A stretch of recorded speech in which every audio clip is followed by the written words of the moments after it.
इसे सवाल पूछा। आचार्य ने बहुत सी बातें कही, उनमें से काफी सी ऐसी लगी जो बिल्कुल दिल के पार थी, लेकिन कुछ एक बातें आचार्य ने ऐसी कही जो दिमाग में जाके रुक गई, वो सोचकर बड़ा संदेह हुआ।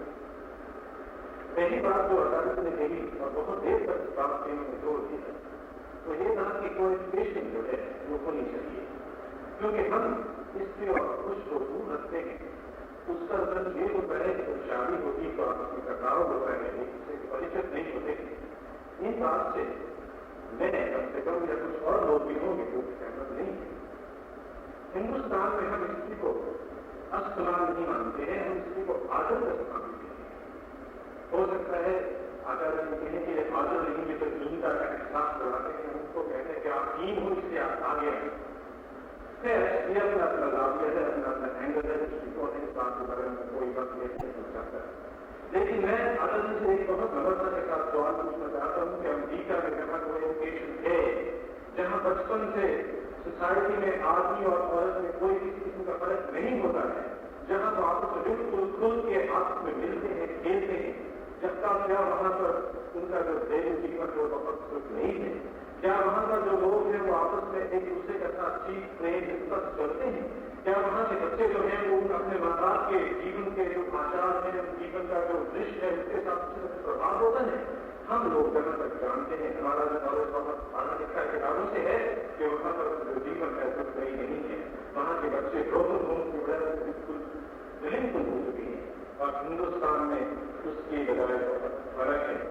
ऐसा कुछ हमारे अंदर मिलता आदमी का ख्याल आता है। मैंने आपके सामने पेश किया और मुझे उम्मीद है कि आप हमें सब कुछ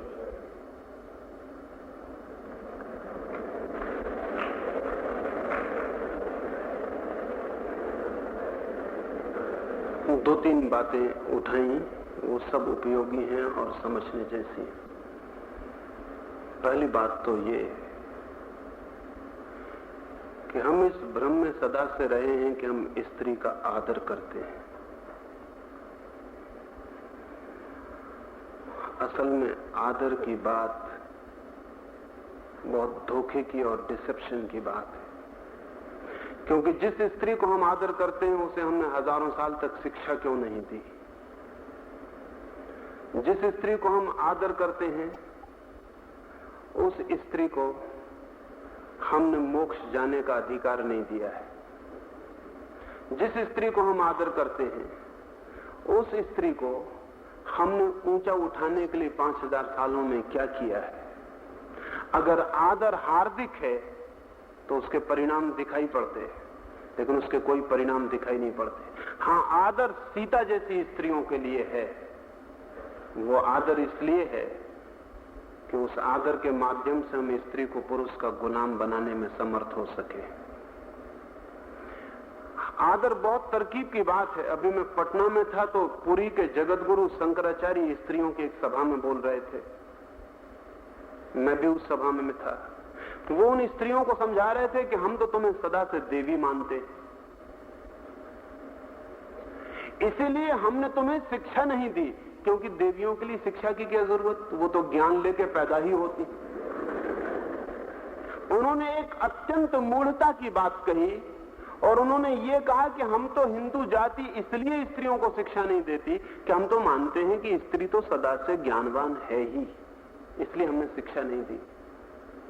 उन्होंने ये भी बड़े मजे की बात कही कि हिंदुस्तान में तो अगर पंडित की पत्नी है तो पंडित की पत्नी होने से पंडितायन हो जाती, उसको अलग से पंडित होने की कोई जरूरत नहीं है। ये कोई साधारण आदमी कह रहा होता तो हंसी में टाली जा सकती, जब शंकराचार्य की हैसियत का कोई आदमी ये कहे तो विचारणीय मामला है। तब तो मैं कहूंगा कि कृपा करके अब स्त्रियों को आप आदर मत दें, और आदर उचित भी नहीं है। आदर का कोई कारण भी नहीं है। ना तो स्त्रियों से पुरुषों को आदर दिए जाने का कोई कारण है, ना पुरुषों के द्वारा स्त्रियों को आदर दिए जाने का कोई कारण है। स्त्री और पुरुष समान है, आदर का कोई सवाल ही नहीं उठता। असल में जहां आदर है वहां अनादर भी होगा ही। समानता ही ना अनादर करती है ना आदर करती है, दोनों की कोई जरूरत नहीं है। समानता पर्याप्त बात है। समानता का अर्थ है समादर। हम दोनों एक दूसरे का उतना आदर करते हैं जितना दोनों की समानता में जरूरी है। इससे ज्यादा कोई आवश्यकता नहीं है। स्त्री को आकाश में उठाने की जरूरत नहीं है, क्योंकि उठाने का कोई कारण भी नहीं है। वो उतनी ही पार्थिव है, देवी वगैरह नहीं है जितना आदमी पार्थिव है। दूसरी बात उन्होंने ज्यादा महत्वपूर्ण उठाई है, वो सवाल है कि अमेरिका में परिवार ज्यादा दुखी, ये बात सच है, इसे मैं स्वीकार करता हूं कि अमेरिका में परिवार ज्यादा दुखी है। लेकिन दूसरी बात मैं स्वीकार नहीं करता कि हिंदुस्तान में परिवार ज्यादा सुखी है। और एक और कीमती बात आपको सुझाना चाहता हूं, वो ये कि परिवार वहां दुखी इसीलिए है कि परिवार वहां सुखी होने की कोशिश कर रहा है। वहां परिवार के दुख का जो बोध है वो सुख की बढ़ती हुई इंटेंसिटी की वजह से है। असल में जिस मात्रा में हम सुख को बढ़ाते हैं उस मात्रा में दुख बढ़ जाता है। जिस मात्रा में हम सुख को बढ़ाते हैं उसी मात्रा में दुख बढ़ जाता है। जैसे हिंदुस्तान में परिवार कम दुखी है क्योंकि परिवार कम सुखी भी है। हिंदुस्तान में हमने वो सारे खतरे ही अलग कर दिए हैं जिनसे सुख हो सकता था। अगर बाल विवाह किया है किसी व्यक्ति का तो उसकी जिंदगी में और भी परिवार कम दुख का होगा, क्योंकि और भी कम सुख का होगा। असल में जो चीज जितना सुख दे सकती है उतना ही दुख दे सकती है। दुख और सुख की क्षमताएं बराबर होती। अगर एक आदमी ने प्रेम करके विवाह किया है तो उसकी जिंदगी में दुख ज्यादा हो सकता है, क्योंकि उसने जिंदगी में ज्यादा सुख पाने की कोशिश भी की है। जब मैं किसी को प्रेम करता हूं, उससे विवाह करता हूं, तो मैं जो सुख पाता हूं वो बाल विवाह करने वाला आदमी सुख नहीं पा सकता। निश्चित ही मैं जो दुख पाऊंगा अगर प्रेम टूट गया तो बाल विवाह करने वाला उस दुख को कभी नहीं पा सकता, क्योंकि प्रेम था ही नहीं तो टूटेगा क्या। खास टूटने के लिए भी प्रेम तो होना ही चाहिए। एक गरीब आदमी अपनी गरीबी में उतना दुखी नहीं होता। अगर कोई अमीर आदमी गरीब हो जाए तो जितना दुखी होता है, निश्चित ही, क्योंकि अमीर आदमी ने सुख भी जाना, गरीब आदमी ने सुख ही नहीं जाना। एक अमीर आदमी अगर गरीब होता है तब उसे गरीबी अखरती है, गरीब आदमी को उतनी कभी नहीं अखरती। लेकिन इसका क्या ये मतलब है कि हम लोगों से कहें कि अमीर होने की कोशिश मत करना, क्योंकि अगर कभी गरीब हो गए तो बहुत अखरेगा, इसलिए गरीब ही बने रहना? नहीं, हिंदुस्तान की जो तरकीब थी वो ये थी कि हम प्रेम एक बहुत बड़ी इंटेंस फीलिंग है, प्रेम एक बहुत तीव्र प्रतीति है, उसका सुख बहुत गहरा है। लेकिन स्वभावता इतने गहरे सुख को जो लेने जाएगा वो इतने गहरे सुख को अगर टूट जाए तो इतने ही गहरे दुख में भी पड़ेगा। इसलिए हमने प्रेम को हटा ही दिया था। हम पंडित से पूछ लेते थे, बाप तय करता था, माँ तय करती थी, परिवार तय करता था। सिर्फ जिनका विवाह हो रहा था वे भर तय करने के बाहर थे, बाकी सारे लोग तय करते थे।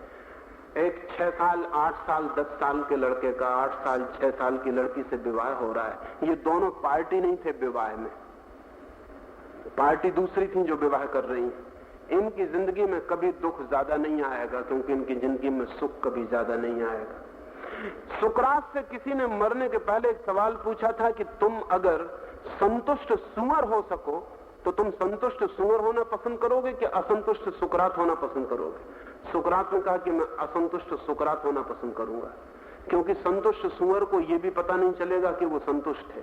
संतुष्ट होना पता चले इसके लिए असंतुष्ट होने की क्षमता चाहिए।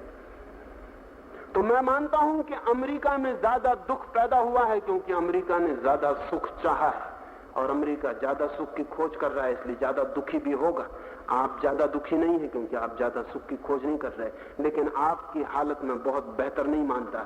अगर मुझे आप और अमेरिका में चुनना पड़े तो मैं अमेरिका को चुनूंगा, आपको नहीं चुनूंगा।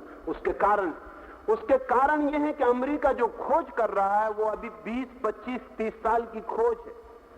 अगर अमेरिका के प्रयोग को 200 साल का मौका मिला तो अमेरिका अधिकतम सुख को खोज लेगा, और आप 5000 साल से इस प्रयोग को कर रहे हैं और किसी तरह का सुख नहीं खोज पाए, और आपका प्रयोग अच्छी तरह असफल हो गया है। अमेरिका के प्रयोग को मौका मिलने दें, वक्त मिलने दें।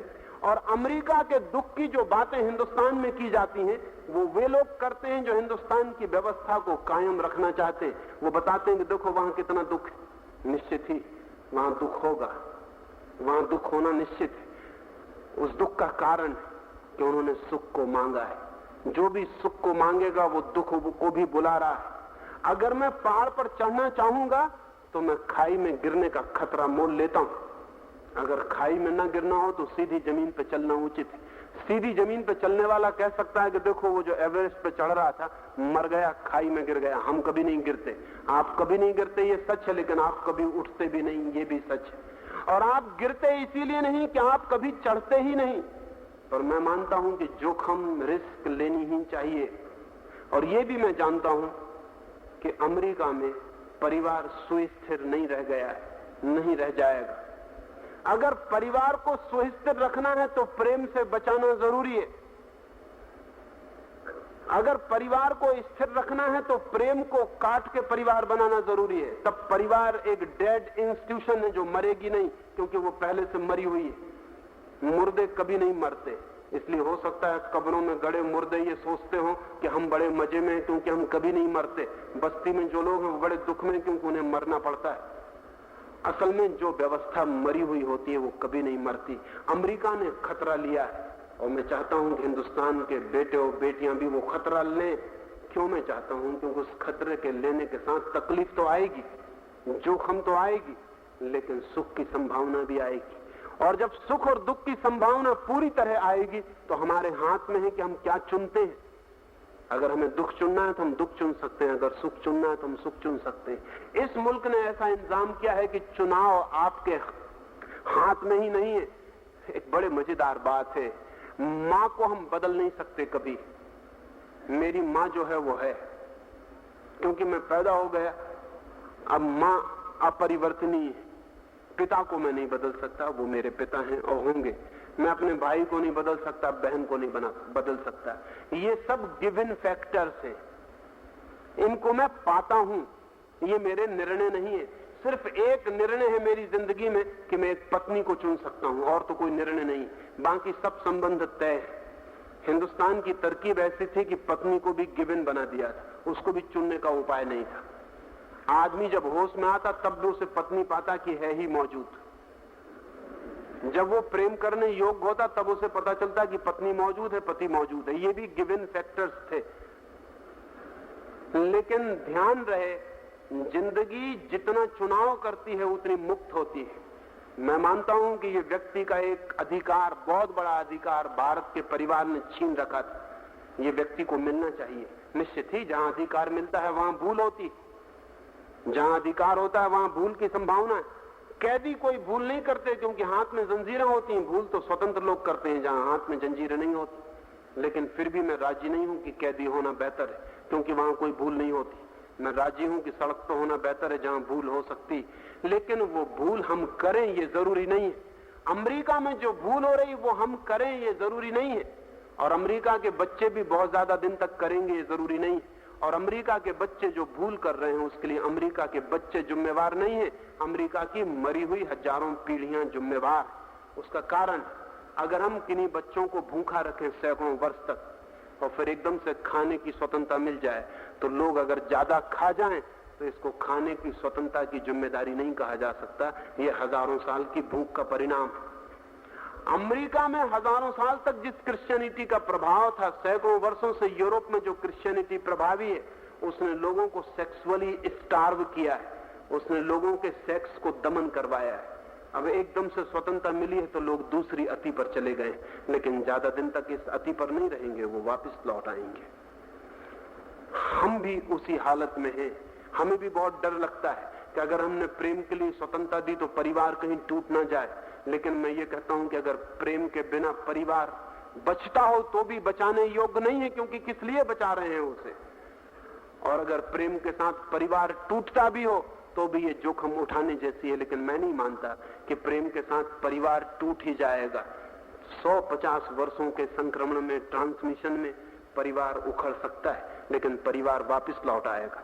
रूस में जब पहली दफे तलाक शुरू हुआ तो तलाक का आंकड़ा एकदम बढ़ गया, 30 और 35% तक तलाक चला गया।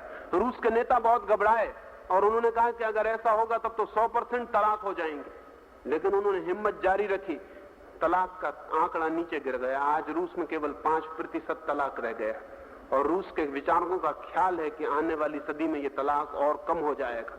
असल में कोई भी बंधन से जब एकदम छूटता है तो दूसरी अति पर चला जाता है। अमेरिका में वैसा हुआ है, वैसा हम भी करें ये जरूरी नहीं है, लेकिन अगर हमने अपने बच्चों को बहुत दिन तक रोका तो वही होगा जो अमेरिका के बाप ने अपने बच्चों को रोक के करवाया है। अगर हिंदुस्तान के माँ बाप समझदार हैं तो उन्हें धीरे धीरे शिथिलता कर देनी चाहिए और धीरे धीरे बंधन ढीले कर देने चाहिए, एकदम से नहीं, बहुत आहिस्ता से बंधन गिर जाने चाहिए कि हमें कभी पता ना चले कि हम कब बंधनों के बाहर हो गए। अगर एकदम से बंधन गिरते हैं तो खतरे होते। अमेरिका में जो खतरा हुआ है वो हमें करने की जरूरत नहीं, लेकिन अमेरिका के खतरे से डर के हम जो हैं हमें वही बने रहने की तो और भी जरूरत नहीं है। इसके और बहुत से पहलू हैं जो मैं दोबारा आऊं तो आपसे बात कर सकूं, लेकिन एक बात, मैं जो भी कहता हूं वो मानने की आवश्यकता नहीं है। मैं जो भी कहता हूं वो सिर्फ सोचने के लिए पर्याप्त है। आप सोचें इतना काफी है, मुझसे राजी हो ये जरूरी नहीं है। मैं इतना ही कर पाऊं कि आप सोचने में प्रवृत्त हो जाएं तो मेरा काम पूरा हो जाता है। आप मुझसे राजी होंगे इसकी मेरी अपेक्षा नहीं है। जल्दी किसी से राजी होना भी नहीं चाहिए, वो कमजोर मस्तिष्क का सबूत।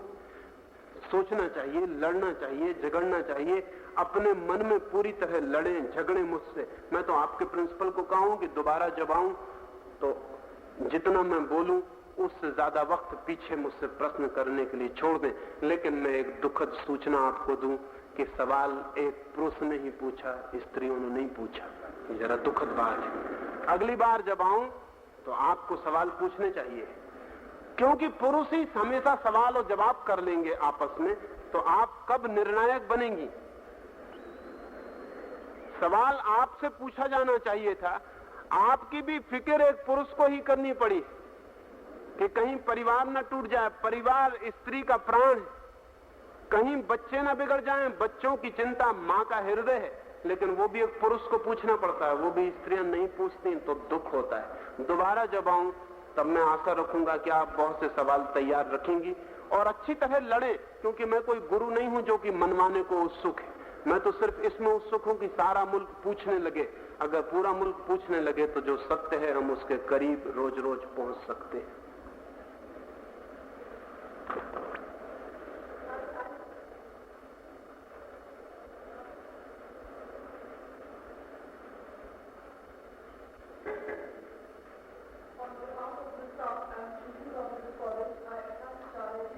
Enlightening us to the individual